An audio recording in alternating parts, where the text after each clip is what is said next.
So they changed the law of what a disease is, and now they're selling these fish to restaurants, to stores. So the fish that normally would have gotten put down and rendered probably into pellets to serve them more salmon are now ending up on our plates because they've changed the guidelines for what a sick fish is.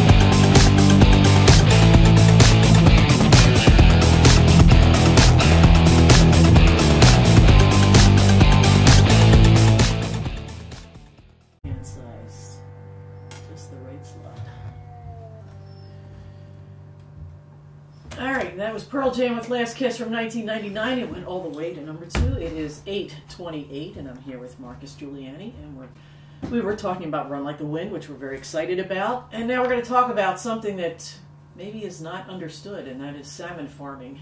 Salmon farming. This is current news, too. Very current news. Tell us what's the latest. So Washington State. Washington State just banned open pen, non-native fish farming, which means they've been farming Atlantic salmon in Washington State since the 70s. And of course, it's Pacific Ocean, so it's non-native.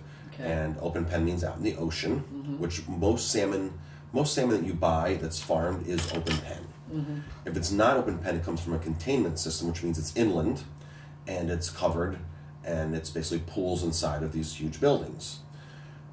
Containment systems cost 7 times as much to do, and there's major differences in containment systems as far as the environmental impacts. There are no environmental impacts, or far less. So if you go to a restaurant and they're selling you, and they're telling you that their farm salmon is wonderful and great, if it's not a closed containment system, it's open pen, and open pen is not wonderful and great at all. And Washington State decided to ban, because of what it's done to the environment. It's created a disaster. It's created a disaster everywhere, all over the globe, that they've put salmon farms. And I just did a great speech the other day for a group over in Orange County for a luncheon. I believe it's on my YouTube channel. And I went through, the common misconceptions of what people think salmon farming is. People think, well, if I'm going to eat farmed salmon, I'm saving the wild salmon. Yeah. And that's not the case. It's very confusing. Right? That's not the case at all. And I'll explain this. And I have a friend who always asks for wild salmon, and I think, is she right? She's 100% right. 100% right.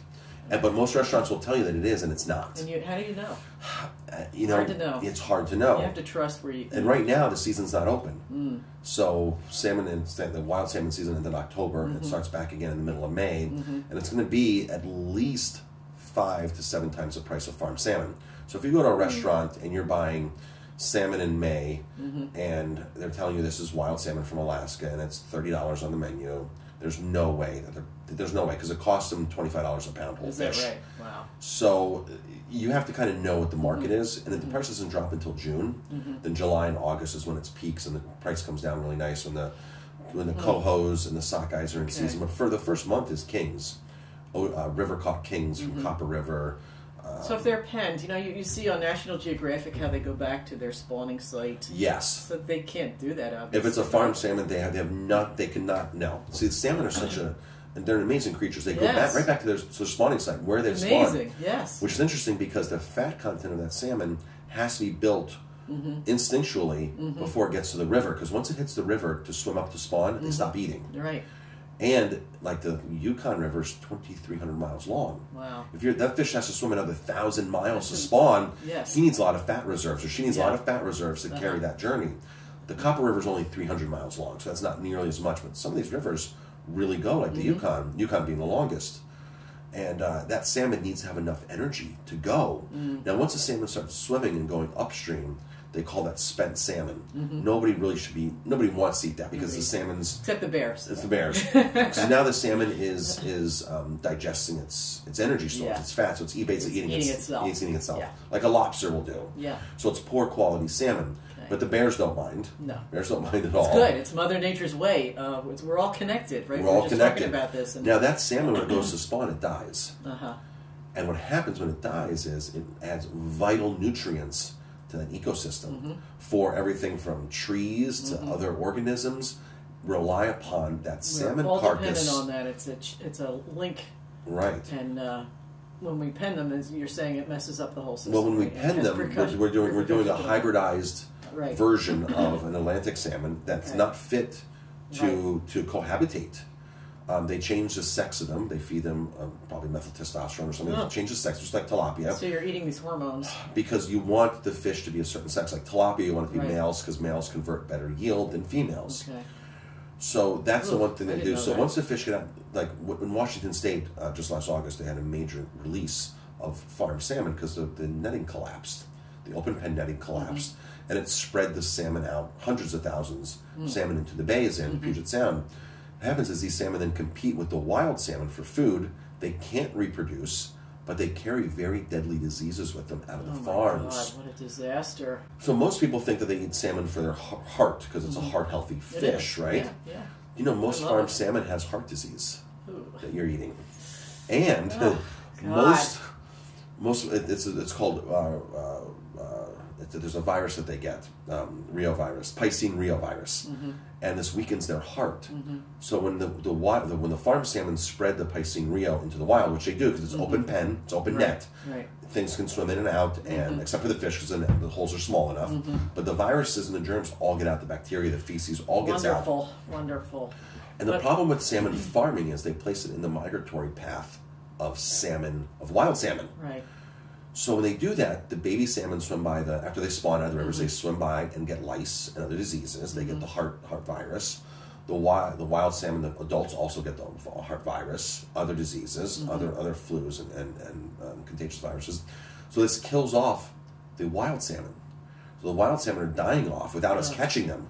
Without us overfishing them, they're dying off. So that's why they're addressing this. So Washington State said, you guys can't do this anymore to us. But there are a lot of jobs, a lot of people's businesses will be affected by this, so they're probably against it. There's a lot of people that are against this, and that because they're saying, well, we're going to have job loss. Yeah.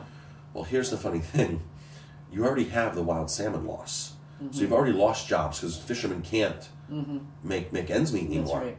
So you've lost the jobs to begin with. The hope is now to get rid of the salmon farms and restock, revitalize the wild and bring back the jobs and the ecosystem. Because you're losing much more jobs. You're losing the ecosystem with not having the wild salmon there. You can't mess with Mother Nature. So 70% of orca whales now in British Columbia can no longer carry full-term pregnancy. There's not enough wild salmon for them to eat. And British Columbia is packed with salmon farms. As a result, as of last August, the First Nations, which have the water rights, the First Nations have water rights in Canada, they've all issued eviction letters to all the salmon farms there. Really? They don't want them there because they've destroyed their livelihood. They no longer have jobs. They no longer can catch fish. Wow. And of course, the bigger picture is the ecosystem, the whales. So the salmon farms have done a detriment. In Tasmania, now they're not renewing leases. So they're not renewing leases. So this is not just Washington. This is not Washington. People around the world are beginning to recognize the devastation of wild salmon that this has caused. In fact, this is now current. This is current news as of 2 weeks ago. The Washington State banning these, and by 2025 they'll be all phased out because as the leases when it goes to be renewed, they're not renewing the leases. Now in Canada, because the Canadian government wanted salmon farms so bad, they had to have them. That they agreed that when salmon farms, because every salmon farm has infectious disease breakouts, it's part. Right now in Newfoundland, I spoke to a guy there 2 days ago, and I'll have those videos on my YouTube. A scientist up there, they're dealing with like 1 million salmon deaths right now in the salmon farms. 80% of the salmon stocks are being wiped out of the farms because there's diseases spreading around drastically right now. So then they're introducing antibiotics, I assume. They have to do antibiotics. That we ingest when we eat them, right? They have to do antibiotics. They have to do things. So as of this last year, as this is current news now, Canada used to say to the salmon farms, we'll pay you for your losses. You don't need to get insurance. We're going to pay you 100% full market value, up to so many $1 million if your salmon get infectious disease and you have to put them down. The salmon, they have to get put down when they have diseases, when they get reported. So the government would say, here's your check. We've got your back on this. Don't worry. Well, now the government says we're out of money to do this anymore. So the Canadian government will not give the salmon farmers money for their diseased fish. So they changed the law of what a disease is, and now they're selling these fish to restaurants, to stores. So the fish that normally would have gotten put down and rendered probably into pellets to serve them more salmon are now ending up on our plates because they've changed the guidelines for what a sick fish is or what a sick fish isn't. Right. And now it's all on the open market in restaurants. So when you see in supermarkets, restaurants, because they're now allowed to serve it, because they need to get their money somehow. The government's not giving their money anymore. But the Canadian government was so desperate, they cut that deal with these Norwegian fish companies. So how do you, as a restaurateur, guarantee that this is wild salmon that we're getting? Well, as an experienced restaurateur, as an experienced chef, anybody that has that experience will know what they're looking for. Okay. Like I know, like right now, you can tell by looking. You can tell by looking at it, okay. And you can tell by sourcing. You can tell by who you're buying from too. Okay. The larger the companies, like if you go to Whole Foods as a consumer, that's a national store. Yeah. They're not going to mislead you as much as a small market in Middletown or a small market in the Hudson Valley, because those guys are just buying it and just calling it whatever. Whole Foods has standards. So when we buy chefs, we buy from companies that have standards as well, that are bigger companies that understand what's going on. But as a chef, I understand. Like right now, it's impossible to buy fresh, non-previously frozen salmon, wild salmon. It's impossible. ShopRite had some a few weeks ago. I saw it in the shelf there, and it said refreshed. Refreshed means that it's been thawed. And there's nothing wrong with frozen fish. People think, they flash freeze it right on the boat. They flash freeze it on the boat or at shore. Yeah, I've had many delicious meals with frozen. And people say to me, well, I don't eat frozen seafood, Marcus. I'm like, do you eat sushi? They're like, yes. I'm like, do you eat shrimp? You're eating frozen seafood if you're eating sushi, because a lot of the fish is frozen. And in certain states, I believe like New Jersey, the law is you have to freeze it. It cannot be, because freezing it's killing parasites, germs, worms, whatever's in it's killing it, bacteria. So most fish is now frozen properly because of the technology on the boats and at the shore, that when you thaw it, you have 0 microbes and it's super fresh. It's fresher than this stuff that has never been frozen. So it's actually a safer product. And you can't tell the difference. I went to a seminar in 1999 at the Culinary Institute. 100 chefs in the room. They gave us 5 samples of salmon on a plate, all numbered. 80% of us, 80 of the chefs in the room said, this is the best salmon on the plate right here. And it was a previously frozen king salmon from Alaska. And we were shocked. And what we thought was a frozen one was actually the fresh one, the never frozen one, because it was a week old already. And it's had time to start breaking down the flesh, because it's a week old. Right. And people don't think about that. When you catch fish somewhere, it has to go through transportation to the distributor to the store, to the distributor to the restaurant. The restaurant may be holding on to it for 3 or 4 days, 5 days on ice. And by the time you get it, it could be a week to 10 days old, or even 2 weeks old. Most people say, well, Marcus, 2 weeks old, you tell it's bad. Fish, if properly caught, iced, and held, will keep for 21 days. Really? I've done the experiment with fresh live tilapia. Because I didn't believe it myself, and I did it in Colorado. Yeah, that sounds like a long time. And 21 days is true shelf life on a fish.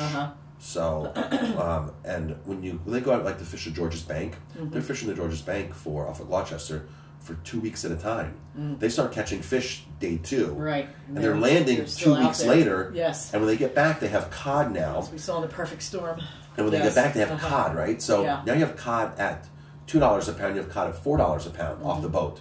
Well, it's the same cod, except one was caught 10 days earlier and one was caught a day earlier. Right. And that's now what determines what goes to a grocery store. The cheaper cod goes to a grocery store because we're all guilty of being price sensitive. Sure. And the more expensive stuff goes to restaurants that want higher quality, that doesn't want the cheaper stuff, that knows there's a difference. So that's, the whole world of seafood can be very, very tricky. So how much would a dish of wild salmon cost compared to the farm salmon? On a wholesale level, it's about twice the price. Twice the price wholesale level. And I see a lot of restaurants in the Hudson Valley selling salmon anywhere between $24 and $30, $32. That sounds average. I was at a restaurant last night that was $32. Yeah. So, and they had their salmon was actually farmed. It was $32 that I saw last night. Yeah. So I would expect to pay that for wild, but not farmed. Because again, you can buy farmed for. You see it all the time. If anybody wants to see, what the restaurant world is like behind the scenes, go into Newburgh and go to Restaurant Depot. You don't need a pass to get in. You need a pass to buy something. Just go in and walk around. Where is it, down on the waterfront? No, it's off of 300. Okay. And it's a restaurant warehouse for restaurateurs. Okay. And it's everything wholesale. Go there, walk around. As a consumer, you won't be able to buy anything, but you'll see the world of what restaurants buy. And you walk back to the seafood section, and you'll see salmon at $4 a pound, farm salmon at $4 a pound sitting on the shelf there. It's an amazing operation. Wow. I tell people, walk around there, go read ingredients, go see what's in restaurants, and see what they're using if you're really concerned. It all happens when us restaurateurs start buying product. When we start buying the product, like you can look at breadcrumbs. Some breadcrumbs have 15 to 30 different ingredients. What goes in bread? Water, flour, yeast, salt. But when you buy breadcrumbs, there's 15 ingredients. Yes. Hydrogenated this, palm sugar, palm oil, trans fat. It's just amazing. This chemical, that chemical, this stabilizer, this added. And it's like, well, what happened to just regular breadcrumbs? Right. Yeah, you gotta read labels. I have found it's very important to read labels and to be conscious of what we're putting in our bodies. Right? 100%. We are what we eat. We said that last time you were It's here. the most oldest, profound statement we've always heard that our whole lives. That's right. We never know who told it to us first. But it's so we true. know it. That's right. You are what you eat because we assimilate and drink.